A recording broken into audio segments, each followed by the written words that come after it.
Welcome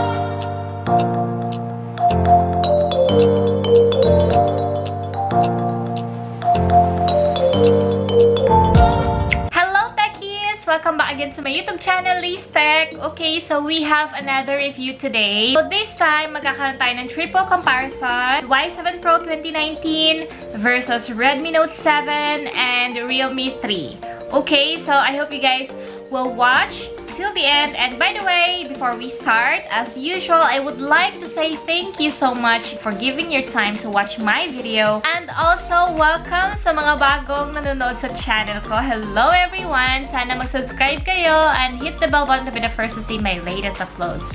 Okay guys, so this triple comparison that we are going to do right now is we are going to focus on their battery performance. So this time, I'm gonna do draining and charging test for these three entry-level smartphones, and we are going to compare their camera performance in rear and in front camera. So I hope you guys will enjoy this comparison at para makita nyo kung saan sa kanila talaga ang maganda ang camera and maganda ang performance ng battery nila. Okay, so without talking too much, let's check this out. I love it. I love it. Eto na guys, so itatry na natin i-test ang batteries ng tatlong smartphones na to. And by the way, before anything else, I would like to recap their batteries. Si Y7 Pro nga pala guys, ay meron siyang 4,000 mAh battery capacity. This smartphone worth 9,990. So pasok pa rin siya sa entry level. Okay, so ang next naman na ipapakita ko is si Redmi Note 7. Si Redmi Note 7 naman guys, ay meron siyang 4,000 mAh battery capacity. And this smartphone only worth 7,990 pesos. Pasok sa budget at sa entry level. Okay, so ang third phone naman natin is si Realme 3. Okay guys, si Realme 3 meron siyang 4,230 mAh battery capacity. This smartphone I have is worth 9,000 since meron siyang 4GB and 64GB internal storage. Meron din siyang murang variant like 3GB RAM and 32GB na nagko-cost lang ng 6,990. And now, since pareho sila tatlo na 4,000 plus na yung mAh battery nila. So, titingnan natin if saan sa kanila ang may mas magandang battery performance. Okay? So, ngayon, magsisimula tayo sa draining test. Okay? So, from 100% battery lives, so, fully charged talaga silang tatlo. Trinay ko silang i-drain. Gamit lang yung Wi-Fi. For 2 hours, trinay kong mag-play ng PUBG.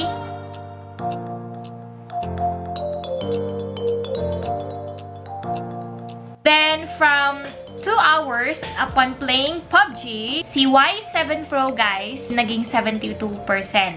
Then, si Redmi Note 7 naging 64%. And si Realme 3 naging 68%. Now, let's go on to another 1 hour. So, nag-play ako ng YouTube.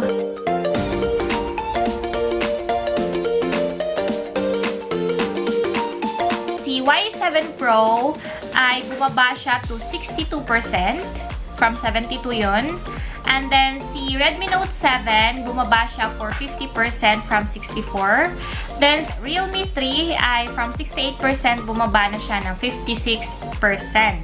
After 1 hour na naman for playing YouTube, si Y7 Pro naging 53%, si Redmi Note 7 naging 39%, and si Realme 3 naging 45%. So, patuloy pa rin tayo nag-drain sa kanila. So, I tried to play Ragnarok.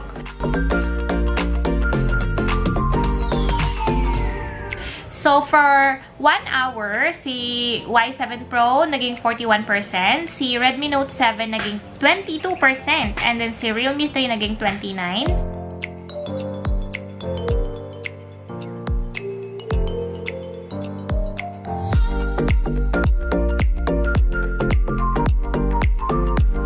After 5 hours and 56 minutes, guys, is si Redmi Note 7 ay na-lowbat na siya. Okay? So, ayun, si Y7 Pro and si Realme 3 ay patuloy pa rin. So, after 6 hours and 35 minutes, si Y7 Pro ay naging 20% na lang. And then, si Realme 3 naging 4% na lang. Okay, then after another 6 hours and 51 minutes, si Y7 Pro naging 15% na lang. And then si Realme 3 is wala na, nalobat na. Okay, so sa draining test guys, naging survivor natin dito is si Y7 Pro. Bakit nga ba? Okay, I will explain everything later. Okay, so now that we are already done with the draining, so let's talk about the charging performance. By the way guys, note that dito sa tatlong smartphone na to, si Redmi Note lang yung USB Type-C. Meaning, siya lang yung talagang nag-support ng fast charging. Okay, so makikita natin dito yung difference ng micro USB port sa USB Type-C. Paano nga ba sila mag-perform sa charging? From zero, I tried to charge these 3 smartphones and you can see there sa clip na yan na after 1 hour and 30 minutes, si Y7 Pro naging 70%. Then si Redmi Note 7 naging 79% and si Realme 3 naging 71%.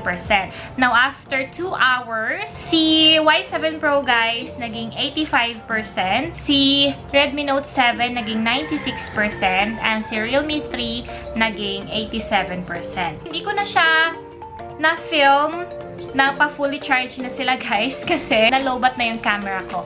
But then, makikita mo dyan na mas mabilis talaga yung charging ni Redmi Note 7. Bakit nga ba again? Dahil USB Type-C na si Redmi Note 7, so nasusupport na siya ng fast charging. Si Y7 Pro naman guys, nakikita mo na siya yung pinakamatagal na lobat, right? And to think, ang pinakamataas na battery capacity nila sa tatlo is si Realme 3. Meron siya 4,230 mAh battery, pero si Y7 Pro yung matagal na lobat. Why? Because si Y7 Pro guys, 2019, meron siyang battery optimizer. Yun yung maganda kay Y7 Pro. And sa nakikita nyo naman sa test ko, ang pinakaunang namatay sa kanila, na lobat sa kanila guys is si Redmi Note 7. Well anyway, so ayan na guys, nakita nyo na kung sino sa kanila ang matagal na lobat at kung sino sa kanila ang madaling mag-charge.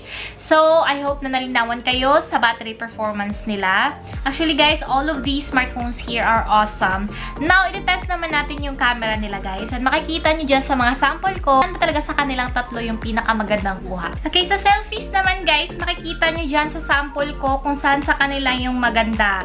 Actually, sa Redmi Note 7 at saka kay Realme 3, yung maganda sa kanila guys sa front cam is meron silang blur effect. Iba talaga kapag may blur effect kasi na mas na-focus yung object.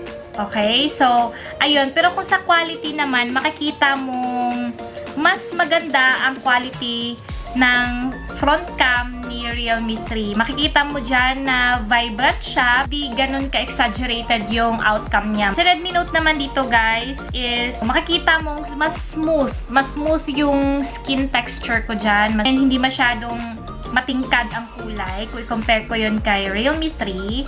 And si Y7 Pro naman guys is balance lang siya. Hindi siya masyadong maputi, hindi siya masyadong smooth, hindi rin siya masyadong vibrant. So balance lang siya guys. So punta naman tayo sa rear camera nila guys. Sa rear cam naman makikita mong meron din silang pagkakaiba talaga.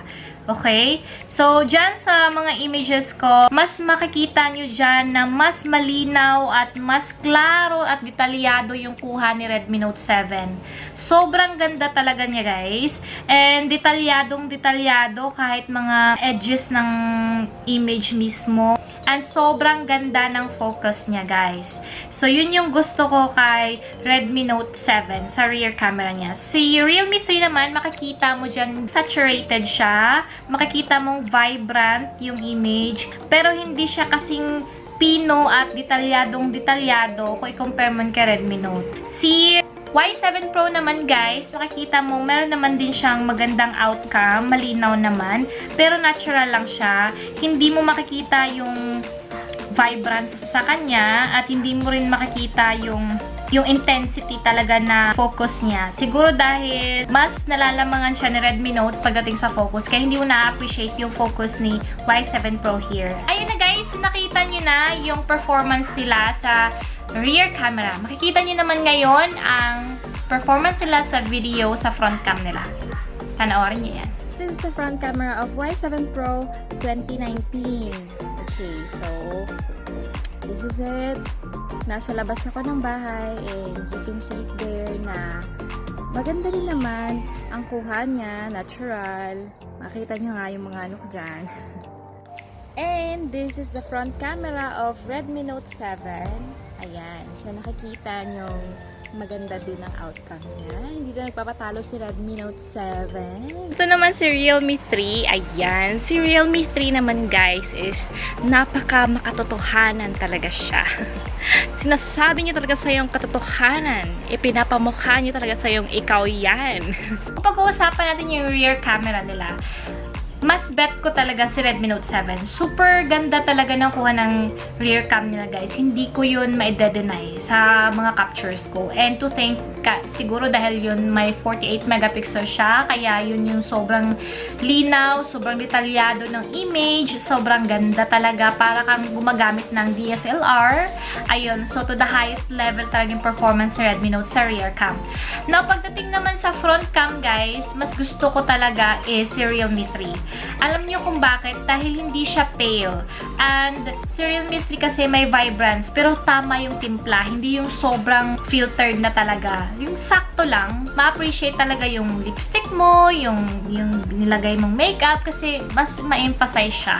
Si Y7 Pro naman, sobrang natural. Makikita naman dyan na wala siyang subtle effect. Natural lang yung kuha niya. So, of course, depende na yan sa inyo kung saan dyan yung bet nyo, kung saan dyan yung nag-stand out pagdating sa camera, pagdating sa battery. So, nasa inyo pa rin yung decision. Okay, so sa akin, sa battery performance, believe ako kay Y7 Pro kasi 4,000 mAh battery siya at matagal siyang malobat. Then, nagsusupport din naman siya ng fast charging. So, okay lang. Okay sa akin si Y7 Pro sa battery capacity, solid. Si, ano naman sa camera, bet ko sa rear cam, si Redmi Note 7. Then, sa front cam naman si Realme 3. So, pwede lang sana ipagsama eh. Kasi hindi pwede. Ayun lang naman guys. And by the way, bago ko nga pala makalimutan, naggumawa din pala ako ng heating test. Makikita niyo dyan kung saan sa kanila yung mas madaling uminit, lalo na sa pag-charge, ganun, or pag ginagamit mo. Ayun, makikita niyo dyan sa clip na yan. I-test natin kung saan sa kanila yung may malaking temperature. Ayan, so si Y7 Pro, ayan, 33. So nakikita nyo, 33. And ito naman si Redmi Note 7 is 32. And si Realme 3 naman guys, nakikita nyo dyan na 34 siya. May camera test natin. 33 si Y7 Pro. Ayan, 32 naman si Redmi Note 7. And 34 si Realme 3. So, ngayon, mag-gaming test tayo. Then, i-check natin kung sino sa kanila ang mas maunang uminit at ano yung mga temperature nila while we're doing gaming test. Okay, so after 30 minutes, check natin yung temperature nila, guys. So, nakita nyo si Y7 Pro, 36 to 40. So, ngayon 39 siya. So, test naman natin si Redmi Note 7. Si Redmi Note 7, guys, is naging 39. May part na 37, may part na 38, pero 39 talaga ang highest niyang temperature. Oh, si Realme 3 guys, so far may pinakamataas sa temperature, 41, umabot siya ng 41 actually. So, ayun, 30 minutes pa lang to guys. So, i-check natin sa later after 1 hour. And guys, sa likod naman nila, tingnan natin sa may camera kasi usually sa may camera banda yung pinakamainit. Okay, so nakikita niyo guys, Y7 Pro, 43 temperature niya. Then, kay Redmi Note 7 naman guys, makikita mong 42. Okay, nag-stable siya sa 41 to 42. Then, sa Realme 3 guys, makikita mong 42 din. 41, 42. Ayun na guys, so nakita nyo naman dyan kung saan sa kanila yung mas mainit talaga. So, puro sila magaganda guys, puro sila may mga specialties, puro sila may mga bests. So, So, nasa inyo pa rin yan ang decision. Thank you so much guys for watching this comparison. I appreciate your time and effort, of course, for watching this video. I hope you guys will continue to support this channel, like this video, and share it with your friends. And don't forget to subscribe. And of course, before we end this video pala, I would like to shout out these people. I see Amber Plagata. Hi, Amber! Jace Philip Arias. Hello, Jace Philip. Si Ryan Ferrer. Hi! Si Mark J, hello! And si Jerry Bell Antiporda, hi! Don't forget to join my giveaway. Ayan, my Y6 Pro 2019 giveaway. So, sa mga gustong sumali, mag-comment na kayo dun sa video ko kung saan i-announce ko si Y6 Pro 2019. At kasi dun ko kukunin yung possible winner. So, mag-comment na kayo dun and follow the mechanics, guys. Kung gusto nyo mapanalunan ang smartphone na to. Good luck, techies! Thank you so much, guys, for watching my video. And to those who are asking for my social media accounts, please follow my Instagram. I am Liz Gatiza, LizTech for my Facebook, and Twitter, LizTech as well. So, that's it, guys, and see you till my next review. Bye!